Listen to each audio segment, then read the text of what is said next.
간추려 쓴 주제별 일제 침탈사 1편 1장 서론 일본은 어떤 나라인가?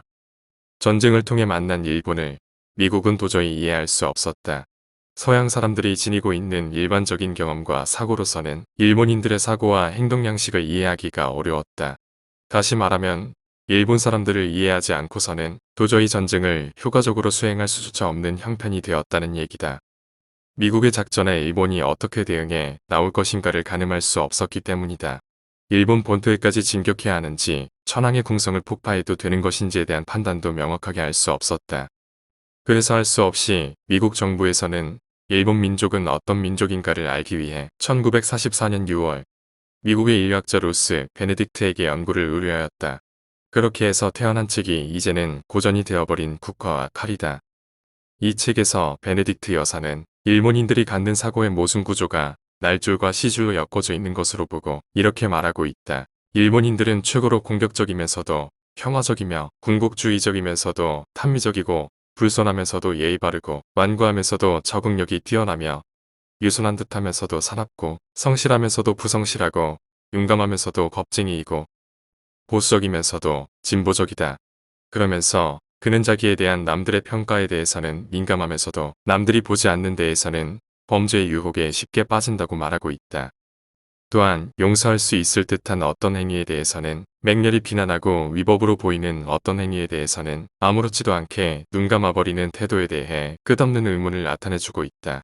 그러나 많은 다른 동양인과는 달리 놀랄 만큼 솔직하게 자기 자신을 고스란히 그대로 드러내어 기록해두는 강한 충동을 지니고 있는 종족이라고 설명해주고 있다. 국화와 칼을 함께 지니고 있는 일본을 이해하면서 현재 일본의 아베 정권이 벌이고 있는 정치 행태를 보면 사뭇 흥미진진하다고도 할 수 있을 것 같다. 역사적 사실에 대한 그의 발언들은 모두가 일본인들이 그동안 기록해 놓은 증거들로 인해 거짓으로 판명되고 있기에 말이다. 우선 위안부 문제만 해도 아베 정권에서는 짐짓 알고도 부인하고 있지만 수도 없는 그 증거들을 일본인들은 남겨놓았다. 일본군이 조직적으로 위안부를 동원하였다는 위안소 관리인의 일기나 위안부 자신의 증언들도 살아 숨쉬고 있다. 위안부 동원의 강제성을 인정한 1993년의 고노다마와 침략과 식민지 지배를 사과한 무라야마 다마도 부인할 수 없는 역사적 기록으로 남아있는 것이 바로 그 증거인 것이다. 우리를 더욱 놀라게 하는 것은 일본 도쿄 한 복판에는 여성들의 전쟁과 평화자료관이라는 이름으로 강제 동원된 위안부 전시실이 운영되고 있다는 사실이다. 이 자료관에는 기억의 문을 연 여성들이라는 안내 표시를 통해 10개국 위안부 피해자 155명의 얼굴 사진이 한쪽 벽면에 빼곡하게 채워져 있다고 한다. 이 자료 전시관의 관장인 이케다 에리코는 찾아간 기자에게 아베 신조 총리가 전시관을 한 번이라도 와서 본다면 위안부 강제동원을 부인하는 망언을 하지는 못할 것이라고 말했다고 한다. 위안부 문제에 대한 증거자료만 있는 것이 아니다.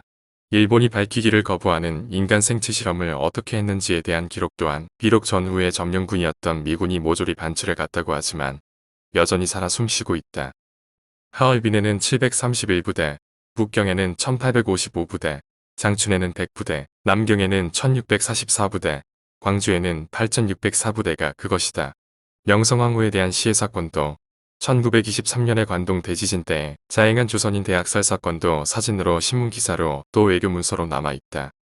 이처럼 일본인들이 남겨놓은 식민지 시대의 악행을 하나도 남김없이 수집하여 일제만행집을 안 들었으면 하는 생각이 간절하다. 김중희 초대 환경부 장관